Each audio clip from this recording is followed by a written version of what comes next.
Nous allons maintenant faire une petite synthèse des différentes méthodes de résolution des primitives. Alors, le premier type de primitive que l'on a vu, ce sont les primitives dites immédiates. Donc, il n'y a pas vraiment de difficulté dans ce genre de primitive, si ce n'est qu'il ne faut pas oublier que quand vous avez par exemple un nombre qui multiplie une fonction, eh bien ce nombre, on peut le mettre devant la primitive pour effectuer la primitive. Il ne faut pas oublier aussi les propriétés d'addition de deux fonctions dans une primitive. Donc dans ce cas-ci, on fera primitive de f plus ou moins d'ailleurs primitive de g. Et il ne faut pas évidemment oublier les différentes formules euh, de primitivation, donc des fonctions sinus, cosinus, de x exposant n, etc. Et d'ailleurs, pour faire les primitives immédiates, je vous conseille de ne plus avoir de racine ni de dénominateur. De cette manière, je n'aurai plus que des exposants ou des exposants fractionnaires ou des exposants négatifs, et donc ça me permettra de faire plus facilement ma primitive. Ça, c'est si vous avez une primitive immédiate. Évidemment, ce n'est pas chaque fois le cas, donc vous verrez très bien vous poser la question, est-ce que j'ai éventuellement des primitives de fonctions qui sont dites composées?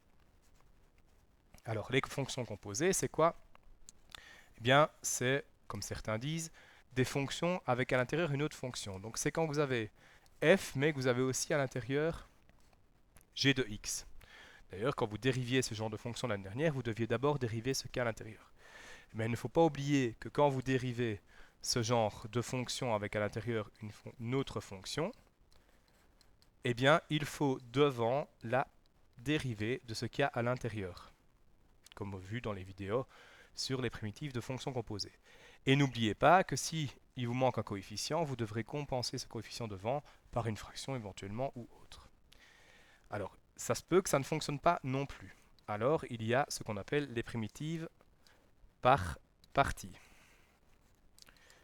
Les primitives par partie, eh bien, c'est quand vous devez poser f de x est égal à ça, g' de x est égal à ça, et puis vous faites la dérivée, et puis vous retrouvez g de x, puis vous faites la formule des primitives par partie. Ici, ce n'est pas vraiment le but de vous remettre la formule, mais par contre, les primitives par partie, c'est souvent quand vous avez une primitive avec quelque chose du premier degré, et éventuellement du second degré, fois e de x, ln de x, cos de x, ou éventuellement sinus de x.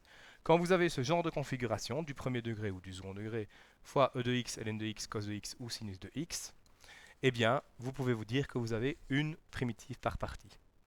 Et si vraiment aucune de ces trois possibilités ne se présente à vous, eh bien, vous avez les primitives par substitution, où vous devrez remplacer la variable x par la variable t, et puis travailler et faire votre primitive.